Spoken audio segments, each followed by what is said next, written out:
तो वैष्णवी मैम, आप लोगों ने सब में शक्तिमान सीरियल देखा है, मैंने भी देखा है, और सब उनके फैन है। टीवी मूवीज बहुत सारा उन्हें काम किया है, वो सब तो हाँ उन्हें अचीव किया है। लेकिन मैं बताना चाहता हूँ कि वो परमेश्वर की इतनी अच्छी बच्ची है, जहाँ भी शूटिंग करती है वो प्रभु के बारे में लोगों को बताती है। अभी हम लोग बात कर रहे थे, लाइट वाला हो, जूनियर आर्टिस्ट हो, वो प्रभु को, परमेश्वर के बारे में, यीशु मसीह के बारे में बताती है। अपने घर में एक सेल चर्च शुरू किया है, वो वहाँ पे लोग आते हैं, आशीषित होते हैं। और वो मैंने उनसे बहुत शॉर्ट नोटिस में मैंने बोला कि मैम आप हमारे साथ चलिए, तो उन्हें आई और आप सबके बीच में वो हैं, और वो अपनी गवाही और जो भी प्रभु उनको उनके दिल में डाला आप लोगों के लिए, वो आपके बीच में आएंगी और बोलेगी, और आप लोग सब लोग उन ताली बजा के उनका स्वागत करें।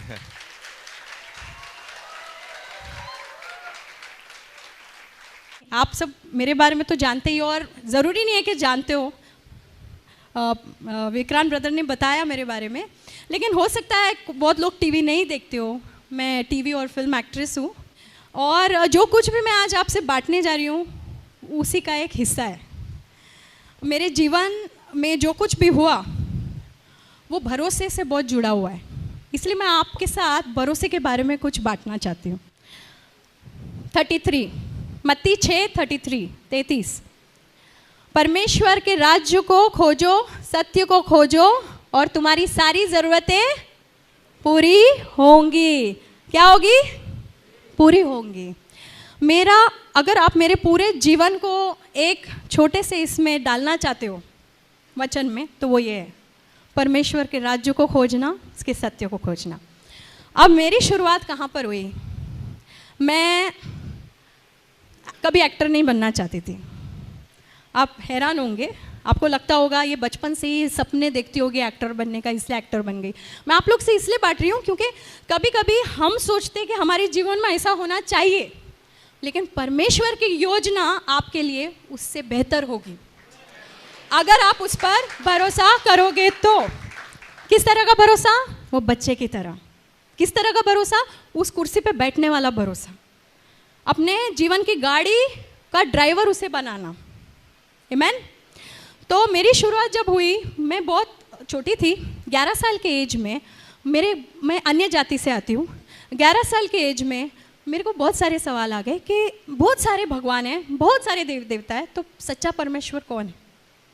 वो मेरे 11 साल के एज में मेरे माइंड में आना शुरू हुआ कि हम यहाँ पर है क्यों?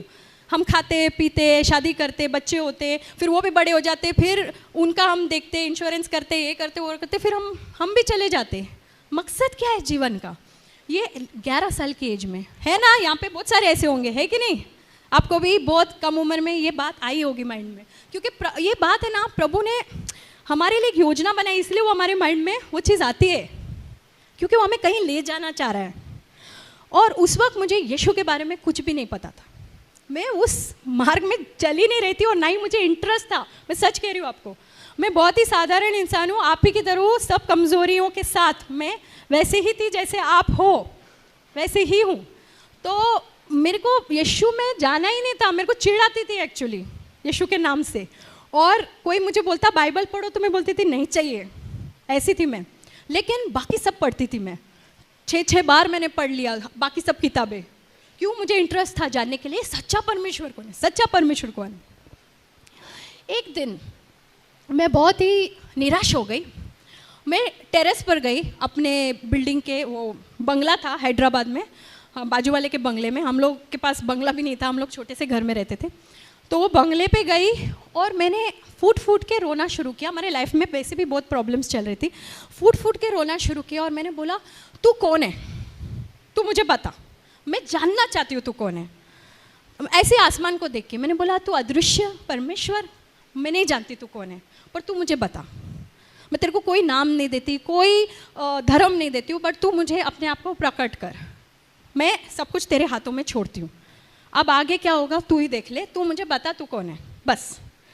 और मेरे को रातों को नींद नहीं आती थी इस बात को लेकर कि परमेश्वर कौन है एक्चुअली, वो एक जीवित परमेश्वर कौन है इतने सारे नामों में। और फिर ये मैंने बात उनके हाथों में छोड़ दी। मुझे साइंटिस्ट बनना था, पढ़ाई में बहुत रुचि थी मेरी, और हालांकि पढ़ाई में बहुत गैप्स आए प्रॉब्लम की वजह से। तो जब मैं 10वीं कर रही थी मुझे लगा कि मैं कॉलेज भी जाऊंगी। मेरा प्राइवेट 10th कर रही थी, मैंने फॉर्म्स भी भर दिए थे। ये जब मैं 16 साल की थी, ये तब की बात है। तब तक ये सवाल और भी गहरा होता गया। मैंने गॉड से टेरेस पर ये रो के पूछा। उसके 3 महीने के अंदर कुछ ऐसा बड़ा हादसा हुआ, मेरे पिताजी गायब हो गए। वो मुंबई में रहते थे, हमारे खर्चे के लिए यहाँ से मुंबई से हैदराबाद पैसे भेजते थे। उसी खर्चे पे, उसी पैसे पे हमारा घर चलता था, रेंट, खाना पीना जो भी है। मैं, मेरी मम्मी और मेरी छोटी बहन। अब वो कहाँ गायब हो गए पता नहीं, ना पैसे आ रहे ना फ़ोन आ रहा है। मुंबई फ़ोन कर रहे तो कुछ पता नहीं, कुछ पता नहीं। ये 3 महीने के अंदर जो मैं टेरेस पे जाके यीशु से, परमेश्वर से, यीशु तो तभी पता ही नहीं था, परमेश्वर से मैंने बोला तू मुझे रास्ता बता, तू कौन है। ये 3 महीने के अंदर ये सब कुछ होने लगा। मेरा SSC कंप्लीट हो गया, तब तक कॉलेज के फॉर्म्स भरने तैयारी हो रही थी। इतने में ये हुआ, मम्मी बोली चलो मुंबई चलते, देखना पड़ेगा किधर है वो, वरना हम लोग गुजारा कैसे करेंगे, कोई नहीं हमारी मदद करने वाला, कोई भी नहीं। क्योंकि मम्मी भी बहुत गरीब परिवार से आती थी। तो डैडी थोड़े से पैसे वाले थे, लेकिन उनके भी बहुत सारे लिटिगेशन प्रॉब्लम्स, ये वो बहुत कुछ चल रहा था हमारे जीवन में। तो चलो हम मुंबई चलते। तो मुंबई आए हम लोग, ढूंढने लगे, उधार के पैसे लेके आए किसी से, ढूंढने लगे। एक छोटे से लॉज में ठहरे। आज भी वो लॉज वैसे के वैसा ही है उधर, airport palace, Santa cruise east में। अभी भी मैं जाके पिक्चर्स निकाल के लाई वहाँ पे। हाँ, इट्स जस्ट लाइक दैट। कुछ बना नहीं, पेंटिंग नहीं हुई उस बिल्डिंग की ठीक से, वैसे की वैसे ही इतने सालों में। मैं 16 साल की थी तभी। तो उस लॉज में हम लोग ठहरे थे। 10-11 दिन ऐसे ही निकल गए, डैडी मिले ही नहीं। जिधर जिधर हम जाके ढूंढ सकते थे सब जगह ढूंढा, किधर भी नहीं मिले। मम्मी ने बाद में हमको बताया कि उसने सोचा पैसे ख़त्म हो गए, अगले दिन खाने के पैसे नहीं, 4 दिन होटल के पैसे नहीं भरे थे हम लोगों ने। होटल वालों को पता नहीं था, नहीं तो हमारा बोरिया बिस्तर बाहर कर देते, हमको फेंक देते थे बाहर। वो अभी तक मम्मी ने उनको बताया नहीं था कि हमारे पास पैसे नहीं। उनको लगा अब तक दिया है तो दे देंगे आगे।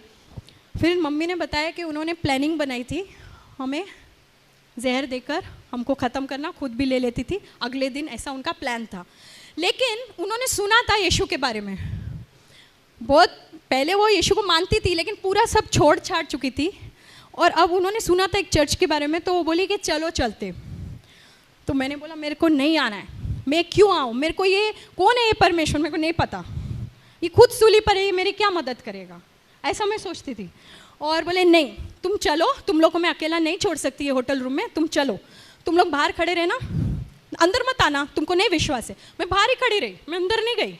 इतना मेरे अंदर वो था कि नहीं जाना है मतलब नहीं जाना, मेरे को नहीं पता, जो चीज़ में मेरे को विश्वास नहीं मैं क्यों मानूँ, ऐसा। तो मैं बाहर खड़ी थी और उस वक्त मुझे पवित्र आत्मा कौन है कुछ नहीं पता, मैंने बाइबल पढ़ा भी नहीं था, एक पन्ना नहीं पढ़ा था बाइबल का। सडनली मुझे वहाँ पर ऐसा महसूस हुआ कि किसी ने ऐसे बकेट भर भर के मेरे ऊपर है ना ऐसा प्रेम उंडेल रहा है, ऐसा शांति, प्रेम, आनंद और जॉय जैसे पूरा मेरे आंखें ऐसे भर आई और मैं रोने लग गई। अनकंट्रोलेबल क्राइम, मेरा पूरा शरीर ऐसे काँप रहा था और मुझे समझ में नहीं आ रहा मुझे उधर क्या हो रहा है। मैं बाहर वरांडा में खड़ी हूँ, अंदर भी नहीं गई, मुझे समझ में नहीं आ रहा है क्या हो रहा है। मम्मी बाहर आई तो बोली क्या हो गया, मैंने बोला कुछ हो रहा है मुझे, तो बोली चल चल अभी चलते। तो मम्मी रूम में आए, कुछ बुकलेट्स थे, वो दोपहर में भी प्रार्थना कर रही थी मम्मी। मेरी सिस्टर को भी इतना कुछ पढ़ा नहीं था, वो समझ ही नहीं थी, वो 12 साल की थी तभी। शाम के 6 बजे मैं अपने रूम का दरवाज़ा, होटल रूम का खोलते, वहाँ पे एक वरांडा है, 3 रूम ऐसे थे, 3 रूम ऐसे, नीचे रिसेप्शन था, छोटा सा लॉज था। बिल्कुल हमारे चौखट के बाहर, अगले दिन खाने के पैसे नहीं हैं, वो उस दिन लास्ट था हमारे पास खाने के पैसे, बिल्कुल हमारे चौखट के बाहर 100-100 रुपये का ऐसा bundle, just outside our door. ऐसे नोट जो बैंक से निकले हुए, जिसपे एक पेन या पान का दाग नहीं, उन दिनों में तो बहुत गंदे नोट होते थे, ऐसा नोट जैसे अभी किसी ने बैंक से निकाला हो, ऐसा नोट मैं हाथ में, मैं कांप रही हूँ, मैं मम्मी को जाके दिया तो मम्मी ने बोला कि इधर ही रख पैसे, बोलना मत पैसे हमारे पास है, नहीं तो कोई भी बोलेगा मेरा है करके, नीचे जा पूछ कि किसी का पैसा गुम हो गया है या चोरी हुआ है कि क्या है। हो सकता है कस्टमर जब सामने वाला हो उसके पॉकेट से गिर गया हो। नीचे जाके पूछा वो वेटर वो लोग से, तो बोले बेबी ऐसा क्यों पूछ रहे हो, ऐसा तो कुछ नहीं है। तो मैं ऊपर आके मम्मी को बोला ऐसा कुछ नहीं है। फिर हमने वो पैसे गिने, 4 दिन हमारे होटल का उसमें पैसा था, 4 दिन का वो भरने का, और आगे के 3-4 दिन हम 3 टाइम का खाना हम लोग तीनों खा सकते थे, उतना पैसा उस बंडल के अंदर था। मैं बोली कौन है ये भाई, पहली बार गए, मैं तो मानती भी नहीं हूँ, इतनी जगह गए, इतना कुछ किया, जीवन ऐसा ही ऐसा ऐसा ऐसा जा रहा है, ये क्या है। एक तो मुझे उधर कुछ महसूस भी हुआ, तो मेरा माइंड वहीं से चेंज होना शुरू हो गया था कि कुछ तो है, something different about this Jesus Christ. तो मैं जानना चाहती, फिर मेरा पूरा वहाँ से उत्साहिकता बढ़ा, मैं और जानना चाहती हूँ यीशु के बारे में, ये कौन है जो शाम को जवाब आता है, सुबह में प्रॉब्लम और शाम को सलूशन। तो मैंने बोला मुझे जानना है। उतने में और भी बहुत सारे चमत्कार हुए। वो एक अंकल थे हमारे, वहीं से मैं जो साइंटिस्ट बनना चाह रही हूँ, मैं क्यों आपको ये बता रही हूँ, क्योंकि आप सब भी बहुत आशाएं लेकर बैठे होंगे, मुझे ये बनना है, मुझे वो बनना है, और हो सकता है कि प्रभु की भी इच्छा आपके लिए वो हो, तो वो ज़रूर आपके जीवन में पूरा होगा। लेकिन कभी कभी प्रभु की इच्छा हमारे लिए कुछ और होती है। क्यों? क्योंकि वो जानता है कि आपकी काबिलियत क्या है, वो आपको किस क्षेत्र में इस्तेमाल कर सकता है। ज़रूरी नहीं आपने जो सोचा वही हो, जो क्षेत्र प्रभु आपको लेकर जाएगा वहाँ पर वो आपका पूरा पूरा इस्तेमाल करेगा। कहाँ साइंटिस्ट और कहाँ एक्टर, ज़मीन आसमान का फ़र्क। तो उसके बाद एक अंकल थे जिनके यहाँ मैसेज मेरी मम्मी ने छोड़ा हुआ था, बहुत पुराने पहचान के, जिन्होंने मेरे को बचपन में, आप में से कितने ने देखा है पता नहीं, वीराना फिल्म की थी मैंने, एक हॉरर फिल्म थी जिसमें मैंने हीरोइन के बचपन का रोल किया था। मैं 9 साल की थी तभी, हॉरर फिल्म। तो वो अंकल ने मुझे करवाया था, वो हॉरर फिल्म के राइटर थे। वो आए, वहाँ मैसेज छोड़ा था, वो आउट ऑफ टाउन थे, वो भी सही समय पर आए जब हमारा ये पैसा ख़त्म होने को आ रहा है, वो आ गए। आगे उन्होंने हमारी और मदद की, और सबसे बड़ा चमत्कार, वो वहाँ बैठते हैं, एक फ़ोन लगाते हैं, एक बहुत भले मानुस को, जो एक फैमिली टाइप आदमी थे, बिजनेसमैन थे, उन्होंने फिल्म बनाने की सोची थी लेकिन उनका फिल्म फ्लॉप हो गया था, तो उन्होंने एक ऑफिस कम रेजिडेंस जैसे लेके रखा था शास्त्री नगर, लोखंडवाला, बहुत पॉश एरिया में। अब वो 8 महीने का रेंट भर चुके थे वहाँ पे, और वो ऑफिस यूज़ ही नहीं कर रहे थे, और वो जो लैंडलॉर्ड थी वो पैसे वापस नहीं कर रही थी, बोले कि 8 महीना रह के आप छोड़ दो। वो खाली घर ऐसे ही पड़ा था, फुल्ली फर्निश्ड। इनको उसी वक्त उनकी याद आना, ये उनको फ़ोन करके बोलते हैं कि एक फैमिली है, परिवार, इनके डैडी अभी तक इनको मिले नहीं हैं। तो उनके खुद के 3 बेटियाँ, तो उनको भी फीलिंग हुई, वो ममता जगी उनमें, और बोला कि इनको आने दो, रहने दो, जब तक इनके डैडी मिलते 2-3 महीना, हम सीधा एक लॉज रूम से सीधा एक पूरे बहुत ही फुली फर्निश्ड टीवी फ्रिज वाले घर में हम लोग शिफ्ट हो गए, और वो भी बिना किसी मतलब, बिना किसी गलत इसके। मैंने ऐसा प्रभु का, मैं अभी इतना समय नहीं है मैं सब बांटूं, पर इतनी चीज़ें हुई, अनबिलीवेबल चीज़ें, जैसे मतलब आप सोच नहीं सकते। प्रभु ने जो कहा ना, तुम विश्वास करोगे, तुम पहाड़ से कहोगे यहाँ से वहाँ हो जा, और वो होगा। शायद पहाड़ नहीं हुआ अब तक, क्योंकि हमारा विश्वास भी अभी वो लेवल में पहुँचा नहीं, लेकिन बहुत ऐसी चीज़ें हुई जो नहीं, असंभव थी मेरे जीवन में। और बहुत बड़ी कहानी को थोड़ा छोटा करते हुए, मैं ऐसे एक्टर बनी, वहाँ से मेरी शुरुआत हुई। मुझे फिल्म्स मिलते गए, मेरा फ़ोटो सेशन फ्री में हो गया, फिल्म्स मिलते गए, नया प्रोड्यूसर, नया हीरो, फिल्म बनी नहीं, अच्छे लोग थे, गलत काम नहीं था उसमें, फिल्म्स बनी नहीं लेकिन पैसे आते रहे 3-4 फिल्में बनी नहीं मेरी, पर मेरे को पैसे मिलते रहे, मेरा गुजारा शुरू हो गया। डैडी मिले ही नहीं, 2 साल बाद मिले डैडी। अब वो दूसरी कहानी मैं बोलना नहीं चाहती, लेकिन वो 2 साल तक नहीं मिले। 2 साल तक पिता परमेश्वर ने हमारी रक्षा की, पिता परमेश्वर ने हमें देखा, हमें उस मोड़ पर आने नहीं दिया जहाँ पे गेम ख़त्म, क्या बोलते हैं बंटा लैंग्वेज में, गेम ख़त्म, खलास, वो नहीं होने दिया, और हमें सुरक्षित संभाल कर रखा, हमारी सारी ज़रूरतें पूरा करता गया। और मैं ये नहीं कह रही हूँ कि सब कुछ स्मूथ हो गया, वो भी गलत होगा। परीक्षाएं आई और आती हैं। आप में से अभी कितने स्टूडेंट हैं, हाथ ऊपर करेंगे, कितने स्टूडेंट हैं यहाँ पे? आप फर्स्ट स्टैंडर्ड से सीधा अभी 9th में होगा, 10th college first year, first standard से कॉलेज में आए, सीधा फर्स्ट स्टैंडर्ड से कॉलेज में। कितनी परीक्षाएं दी? कम से कम 10। 10 से 11 परीक्षा, तब जाके फर्स्ट ईयर में आए ना, वैसे ही प्रभु के राज्य में भी परीक्षाएं होंगी, क्योंकि अपने को किधर जाना है, दूसरे लेवल में जाना है। इसीलिए प्रभु हमें हमारे नाश के लिए परीक्षा नहीं देता है, हमारे उन्नति के लिए हमें परीक्षा देता है। तो परीक्षाएं बहुत सारी हुई, आमीन। लेकिन प्रभु हर एक से रास्ता बनाता गया, और उसके साथ साथ कुछ और भी होता गया। कैरेक्टर, आज मैं जो हूँ, आप मेरे से कुछ 5-6 साल पहले मिलते, मैं ऐसी नहीं थी। I am not joking. घमंड, गुस्सा, आज भी गुस्से से थोड़ा मेरा पाला पड़ते रहता है। आई एम सॉरी, है मेरे अंदर, प्रभु काम कर रहा है, गुस्सा है अभी भी, बट घमंड, और कभी कभी वो निकल के आता है। आप भी नोट किए होंगे ना, जब कभी कभी समस्या ऐसी हो जाती है तो हमारी परीक्षा होती है, और हमको तब पता चलता है कि हमारे अंदर अभी भी कितना कुछ है बदलने को। तो घमंड, ये किससे बात नहीं, सबको नीचा देखना, ये सब मेरे अंदर था। लेकिन जैसे जैसे परीक्षाएं होती गई, और उसके बाद प्रभु ने हर परीक्षा के बाद उठाया, आशीषित किया, और कैरेक्टर भी बिल्ड होता गया, चीज़ें बदलती गई अपने अंदर। मेरे परिवार वालों ने देखना शुरू किया, जो मेरे विरोध करते थे कि तुम ये प्रार्थना में क्यों जाती हो, ये प्रार्थना गलत है, इधर मत जाओ, ये लोग गलत है, ये पास्टर लोग गलत है, ऐसा ऐसा बोलते थे, आज वो भी आते हैं प्रार्थना में। आमीन। क्यों? क्योंकि उन्होंने कुछ देखा, और वो काम अगर हम प्रभु को अपने ऊपर करने नहीं देंगे ना, तो वो नहीं होएगा। वो अपने ऊपर निर्भर है। देखो, स्वर्ग तो हम लोग जाएंगे ही जाएंगे, जब तक हम यीशु को पकड़ के रख रहे हैं कि वो हमारा उद्धार करता है और हमारा प्रभु है, सिर्फ और सिर्फ वो, तो हम तो स्वर्ग जाएंगे, क्योंकि प्रभु का वचन है वो। लेकिन हमारे जो वहाँ पर हमें मिलना है, बहुत सारी चीज़ें, और हमारा कैरेक्टर, वो सब इस पर निर्भर होता है कि हम कितना प्रभु के लिए अपने हृदय को खोलते हैं, कितना उन पर, मैं जो शुरुआत किया था, कितना उन पर भरोसा करते, बहुत बहुत ज़रूरी है। और फिर 2006 में मेरे जीवन में एक बहुत बड़ा चेंज आया। तब तक मैं यीशु में सिर्फ है ना एक धर्म के नाम पर विश्वास करती थी। यीशु था, सिर्फ यीशु, लेकिन धर्म के द्वारा, आप समझ रहे हो, एक धार्मिक क्रिश्चियनिटी भी है ना, धर्म के द्वारा। लेकिन ये new life, born again life मुझे समझ में नहीं आ रहा था। बाइबल मैं बाकायदा पढ़ती थी, मुझे बहुत शौक था, मेरे अंदर एक आग थी बाइबल पढ़ने के लिए, मैं बहुत पढ़ती थी, आज से ज़्यादा वो तब पढ़ती थी बाइबल। तो बाइबल में ऐसे ना बहुत मतलब भूख और प्यास के साथ पढ़ती थी।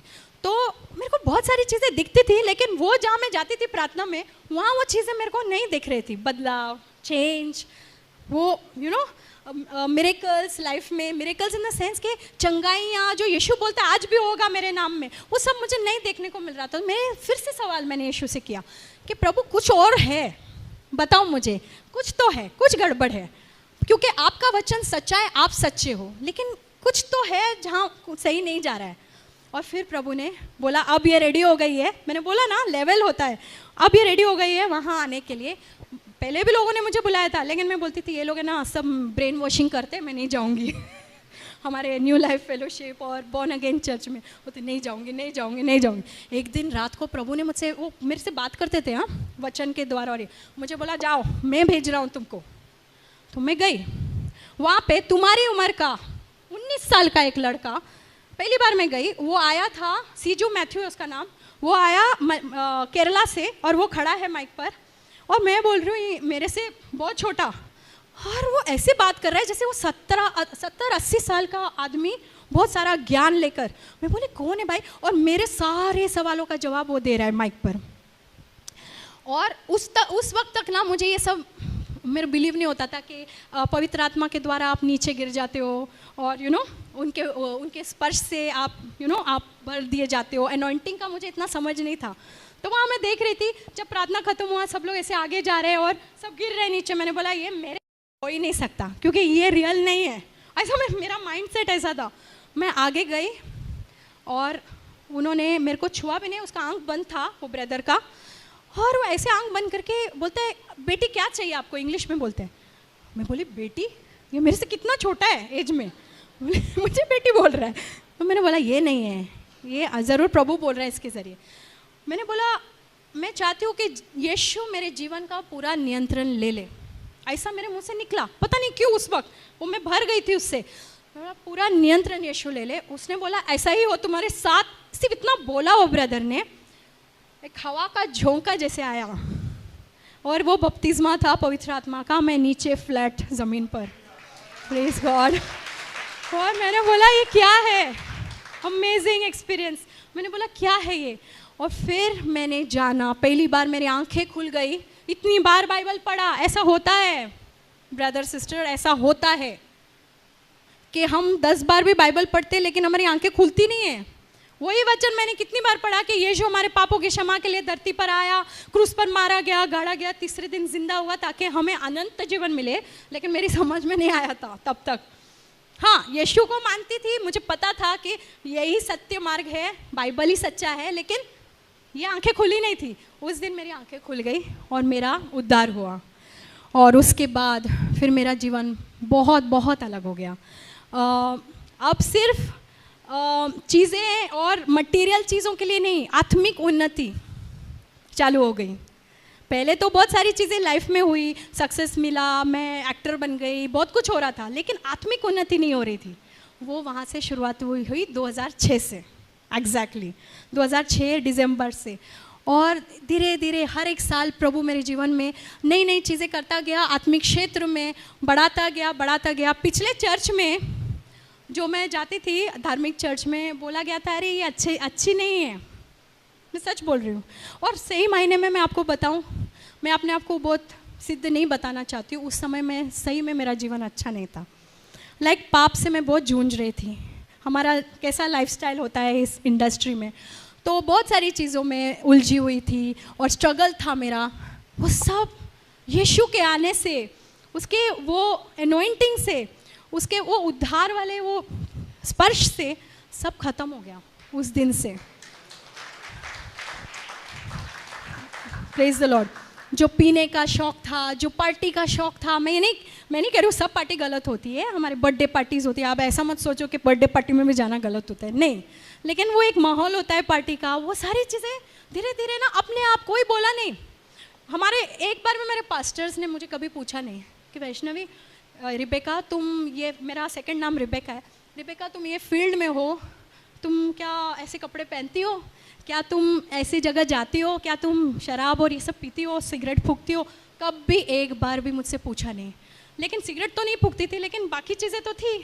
धीरे धीरे धीरे सब प्रभु निकाला, और अपने आप वो इच्छा ही चली गई उन सब चीज़ों की। और प्रभु कहाँ से कहाँ लेकर आया, जहाँ वो चर्च में बोलते थे, मेरे को एक नाम भी दिया गया था, सड़ा हुआ एप्पल को इंग्लिश में क्या बोलते हैं, रोटेन एप्पल। हाँ, वो मैं आपके एज ग्रुप में थी, रोटेन एप्पल बोला था। मैंने तो उनको क्षमा कर दिया, मेरे को कोई बेर भी नहीं है उनके लिए, धन्यवाद हो प्रभु का, लेकिन मेरे को रोटेन एप्पल बोला था। वो रोटेन एप्पल को प्रभु ने उठाया और आज किधर खड़ा किया। महान परमेश्वर है हमारा। अगर हम उन पे विश्वास करेंगे तो वो कभी भी, आप अपना सारा भविष्य उसके हाथ में दे दो, और आपके लिए बहुत ज़रूरी है, क्योंकि अभी आपकी शुरुआत है, इसलिए कह रही हूँ। और नहीं भी, अगर आप कहीं बीच में भी हो तो भी प्रभु, सारा कुछ प्रभु के हाथ में दे दो। बोलो प्रभु मेरा फ्यूचर आप देखो, मैं नहीं चलाऊंगा। मैंने बहुत सोच के रखा है, प्रभु ये चीज़ को मैं आपको समर्पित करता हूँ, मैं आपको समर्पित करती हूँ, मुझे ये बनना है ये। पर प्रभु तुझे पता है मेरे लिए क्या उत्तम है, तू मेरे लिए वो तैयार कर, वो रास्ता, क्योंकि वहीं पर मेरे को सही में शांति, आनंद, खुशी और उन्नति मिलेगी। मैं सच बोल रही हूँ। अब मैं कभी एक्टर नहीं बनना चाहती, लेकिन प्रभु की योजना थी, क्योंकि मेरे द्वारा, मैं घमंड नहीं करना चाहती, पूरे नम्रता से कहती हूँ, मेरे द्वारा कम से कम 2000 लोगों तक इस फील्ड में अब तक वचन बांटा गया है।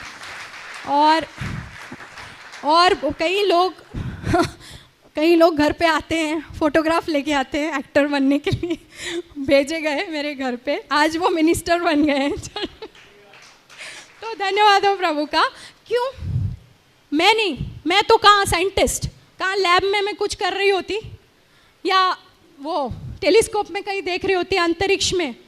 कहाँ है अंतरिक्ष में, किसको बचाना है, किसका उद्धार करना है अंतरिक्ष में? कोई नहीं है उधर, नहीं है। वो नासा बोलते रहता है बहुत कोई है, पर आज तक कोई मिला नहीं उधर, सब इधर ही है।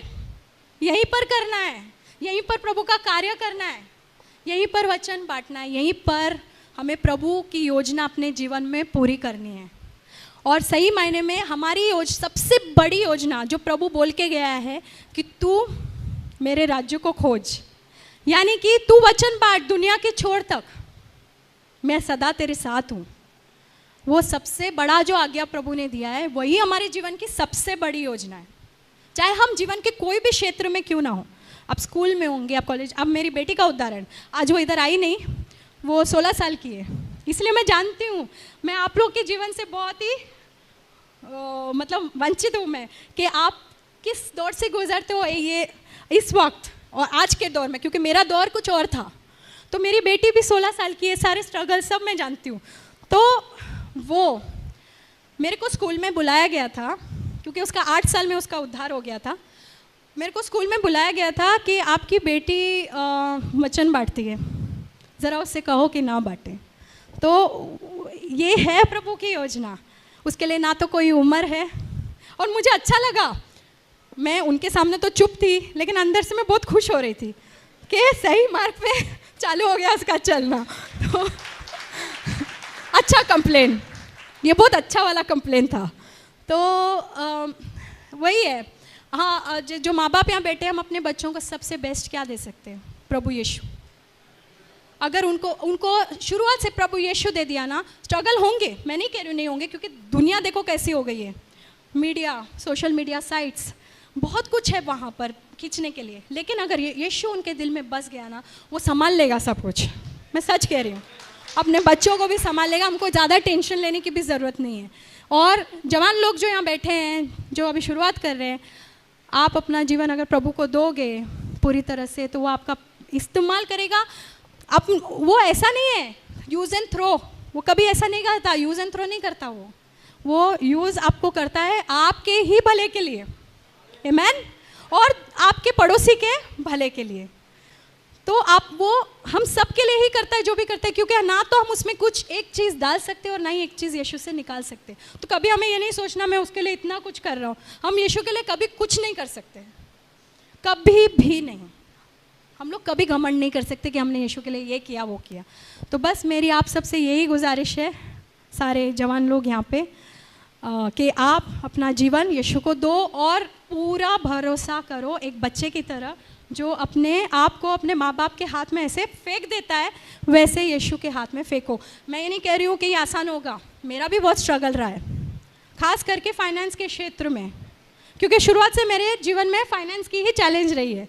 तो आता है, शैतान भी जानता है बहुत। अभी उसकी बात तो हमने की नहीं, हमारे चर्च में उसको लूसी बेबी बोलते हैं लूसीफर। तो वो जो है वो भी है, शत्रु को नज़रअंदाज नहीं करना चाहिए, वो है। और वो बार बार ऐसी जगह ही परीक्षा लाएगा आपके जीवन में जहाँ आपकी कमज़ोरी है, आपकी परीक्षा उधर ही आएगी। तो तैयार रहने का और उस समय अपना भरोसे को पूरा इस्तेमाल करने का और प्रभु के हाथ में अपने आप को छोड़ देने का, आमीन।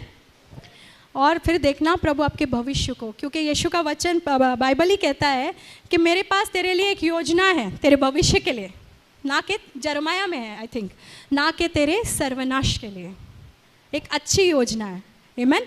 अगर हम प्रभु के वचन में पूरी तरह से विश्वास करके उन पर निर्भर होकर पूरा भरोसा करेंगे, तो हमारा भविष्य सुनहरा ही नहीं, सफल ही नहीं, बहुत बहुत अच्छा होगा। आप सब इतिहास बनाने वाले बन जाएंगे, आमीन। यस, सब इतिहास बनाने वाले बन जाएंगे। अभी शक्तिमान, मैं नहीं कहती हूँ मैंने कोई बड़ा काम किया है, कोई मतलब देश को बचाने वाला काम है, ऐसा कुछ नहीं है, लेकिन शक्तिमान इतिहास के पन्ने में चला गया है। और किसने? प्रभु ने ही किया मेरे जीवन में, धन्यवाद हो उनका। और आने वाले कल में बहुत कुछ होने वाला है, मुझे पता है। अभी वो क्या कहा ब्रदर ने, पिक्चर अभी बाकी है, अभी ख़त्म नहीं हुई है पिक्चर।